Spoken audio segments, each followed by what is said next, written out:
বিজেপির সংকল্পপত্রে মহিলাদের সংরক্ষণের পাশাপাশি মহিলাদের জন্য ৩,০০০ টাকা করে যে বিজেপি সরকার দেবে মাসে, অর্থাৎ প্রত্যেক মাসে, সে কথাও আজকে উল্লেখ করলেন অমিত শাহ।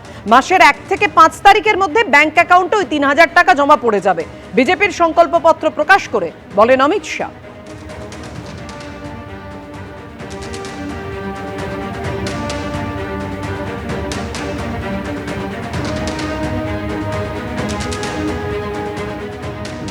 मध्यम वर्ग और लोअर मिडिल क्लास और गरीब, वो सभी में महिलाओं की हालत बहुत दयनीय हुई है। जब तक ये गड्ढा नहीं भरता है तब तक भारतीय जनता पार्टी की सरकार हर महीने 1 से 5 तारीख के अंदर 3,000 रुपया हर माता के बैंक अकाउंट में ट्रांसफर करेंगे। नरेंद्र मोदी जी की ढेर सारी केंद्र सरकार की योजनाएं राजनीतिक द्वेष के कारण और भ्रष्ट अनुपालना के कारण जो कंप्लीशन सर्टिफिकेट सबमिट करने की प्रोसीजर है वो न करने के कारण पश्चिम बंगाल में लागू नहीं हुई। आयुष्मान भारत समेत भारत सरकार की सभी योजनाओं को हम कंप्लीशन सर्टिफिकेट के साथ इंप्लीमेंट कर पूरे देश की तरह नरेंद्र मोदी जी का गरीब कल्याण का यज्ञ हम बंगाल में भी शुरू करेंगे। একদিকে অমিত শাহ বলছেন বিজেপি ক্ষমতায় আসলে মহিলাদের অ্যাকাউন্টে প্রতি মাসে ৩,০০০ টাকা, অন্যদিকে মমতা বন্দ্যোপাধ্যায় ফের আশ্বস্ত করছেন এই বলে যে লক্ষ্মীর ভান্ডার সারা জীবন চলবে। বিজেপির মতো আমরা মিথ্যে কথা বলি না, ১৫ লাখ টাকা ব্যাংক অ্যাকাউন্টে দেওয়ার কথা বলেছিল, পেয়েছেন। কি বলেছেন মমতা বন্দ্যোপাধ্যায় শুনুন।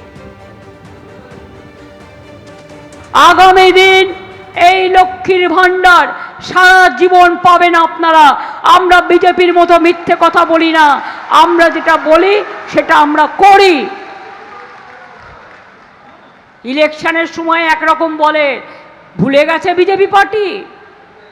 আমোদি বাবু বলেনি 15 লাখ টাকা করে ব্যাংক অ্যাকাউন্টে দেবে? 1 পয়সাও কেউ পেয়েছেন? 2 কোটি বেকার ছেলে মেয়েদের চাকরি দেবে বছরে, কেউ পেয়েছেন? বলেছিলেন ব্ল্যাক মানি নিয়ে আসবে বলে নোটবন্দি করেছিল, আপনাদের টাকা কেড়ে নিয়েছিল, একটাও ব্ল্যাক মানি ফিরে এসেছে? আজকে গ্যাসের দাম কত, পেট্রোলের দাম কত, ডিজেলের দাম কত, ট্রেনে ভাড়া বেড়েছে কত, সব জিনিসের দাম বেড়েছে, শুধু মানুষের জীবনের দাম কমেছে।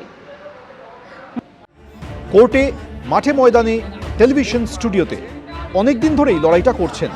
এবারই প্রথম ভোটের লড়াইয়ে তিনি। রাজারহাট গোপালপুরের বিজেপি প্রার্থী তরুণ জ্যোতি তিওয়ারি, পেশায় আইনজীবী, প্র্যাকটিস করেন কলকাতা হাইকোর্টে। 2009 সালে বিজেপিতে যোগ দেন তরুণ জ্যোতি। তারপর বিজেপির লিগ্যাল সেল এবং যুব মোর্চার নেতৃত্বে আসেন। 2022 সাল থেকে বিজেপির লিগ্যাল সেলের কো-কনভেনার তরুণ জ্যোতি তিওয়ারি। টেলিভিশনের পর্দায় বিজেপির চেনা মুখ তিনি। তাকেই এবার রাজারহাট গোপালপুরের প্রার্থী করেছে বিজেপি। আমার লড়াই মুখের বিরুদ্ধে, মুখোশের বিরুদ্ধে নয়। অদিতি মুন্সি জাস্ট একটা মুখোশ।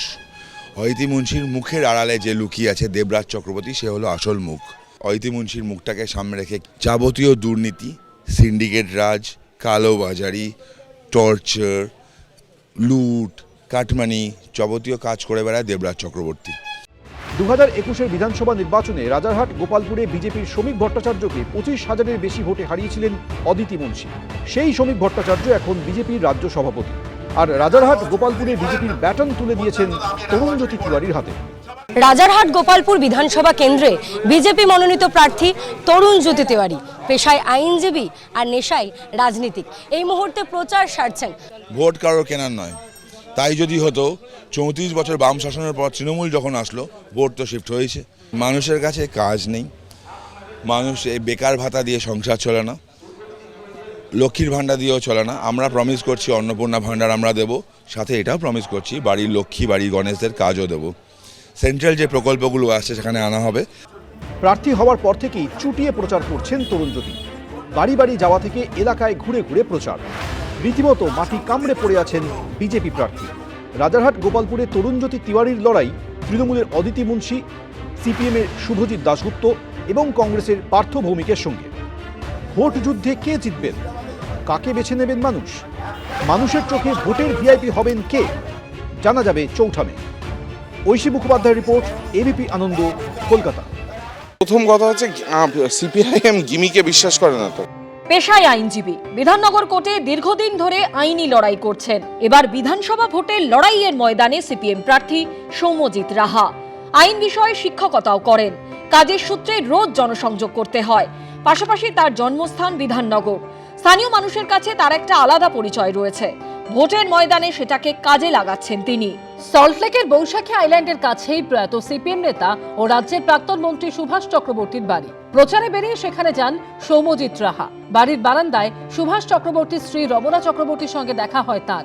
বেশ কিছুক্ষণ কথা হয় দুজনের। প্রার্থী তো পরিচিত, বিশেষ করে বিধাননগরের খুবই পরিচিত প্রার্থী, এবং এখানকার মানুষের শুধুমাত্র যে আইনি পরামর্শ বা আইনি সমস্ত কাজকর্ম করে থাকে তা তো মাত্র নয়, সমস্ত মানুষের প্রয়োজনে আন্দোলনের সংগ্রামে সবসময় ও থাকে।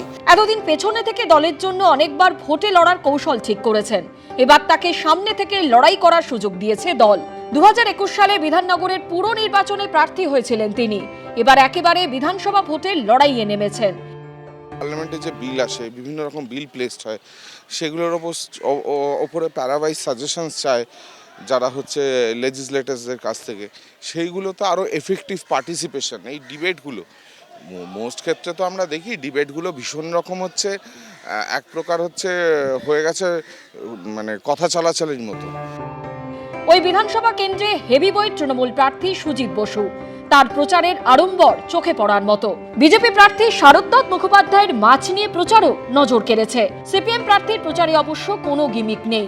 পুরনো পন্থায় বিশ্বাসী তিনি। কখনো মিছিলে হাঁটছেন, কখনো মিছিল থেকে বেরিয়ে এসে জনসংযোগ করছেন। আমরা গিমিকে বিশ্বাস করি না। লোক all that glitters is not gold, এই কথাটাতে বিশ্বাস করি। চকচক হলেই হবে না, তার মধ্যে মেটেরিয়াল থাকতে হবে। মূল প্রতিপক্ষ হচ্ছে বিজেমূল। বিধাননগরে সিপিএম প্রার্থী সৌম্যজিৎ রাহার লড়াই তৃণমূলের প্রার্থী সুজিত বসু, বিজেপি প্রার্থী শারদ মুখোপাধ্যায়ের সঙ্গে। বিধাননগরবাসীর মন জয় করবে কে? চৌঠামে ফল ঘোষণার দিন মিলবে সব উত্তর। অরিত্রিক ভট্টাচার্য, এবিপি আনন্দ, কলকাতা। এবিপি আনন্দ, এগিয়ে থাকে, এগিয়ে রাখে।